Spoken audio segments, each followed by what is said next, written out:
So there's this Walt Disney video that's going viral.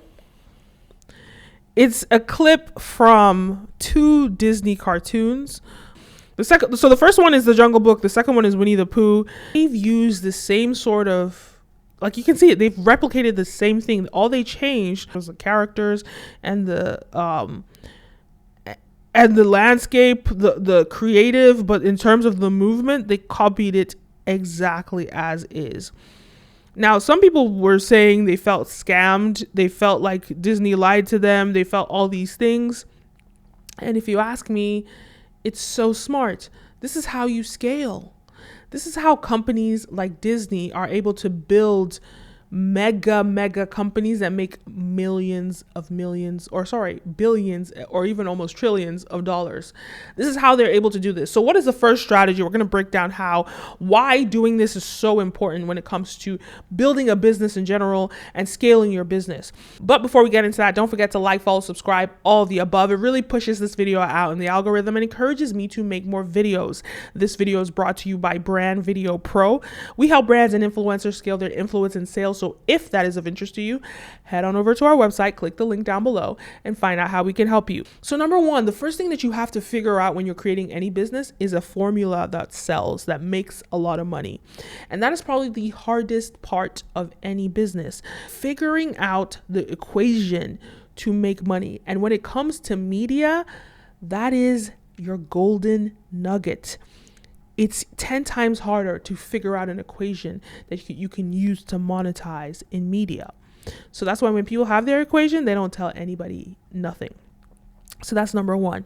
Then number two, when it comes to that equation, have you ever wondered why Disney movies are almost always just like really good?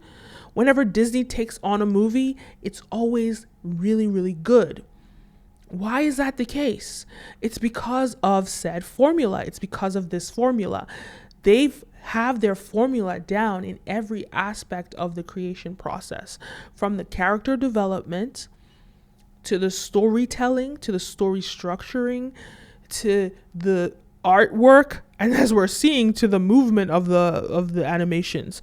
They have a formula down to the T, and they've had this formula for God knows how long. And that's why Disney is probably the biggest media company in the world. I shouldn't even say probably, they are the biggest media company in the world. So this is how you do it. So another thing I will say, number three, is that Disney focuses on the important stuff.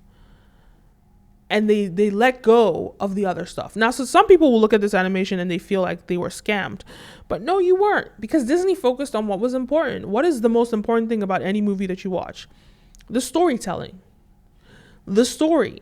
Now, these two books or these two movies are very distinctly different. Winnie the Pooh is a completely different concept than The Jungle Book. It's completely apples and oranges. Different, incredibly amazing Disney experiences. And so Disney was able to create something so interesting, so dynamic, but all they needed to do was execute it, right? It's one thing to write, it's one thing to, get the writing down to the T. That's the hard part. The next thing to do that's difficult is to create.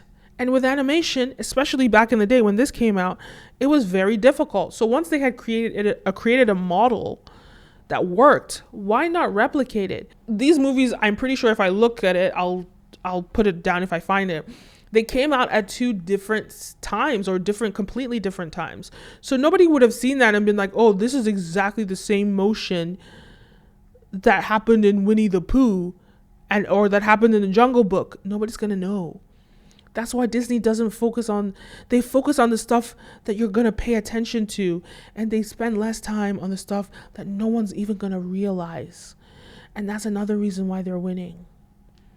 That's how you cheat the system. That's how you hack the system.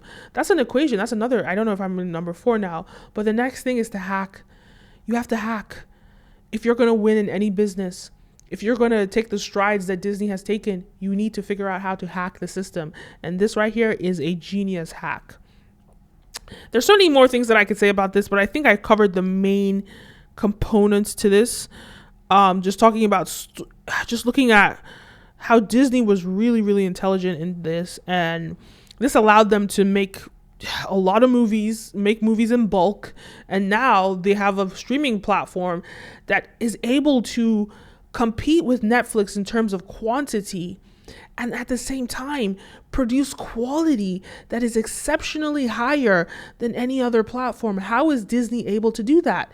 And it's because they've created these systems over the years, and they've won in the game of compounding interest. So they've created these systems, they have so much content, and the compounding interest of all the content that they have and their ability to execute that content has made them light years ahead of any other media company, any other streamer, any other person still in movie theaters. Disney has dominated movie theaters. They went to streaming when they wanted to. So that's the amazing thing about Disney. And the last thing about Disney, I think we're in number 6 now, maybe 7, I don't know. But the last thing about Disney is, when I talk about this formula you need to creating a formula with your marketing and your distribution is also a very, very important thing that you need for you to even be able to be successful. And Disney has mastered that above and beyond any other media company. In my opinion, in the world, that's just my opinion. Because Disney is so powerful, they own everything. They probably own this company, the shirt that I'm wearing. They probably own that company. Like, you don't know how much Disney owns. Like, Disney owns Hulu. They own ABC.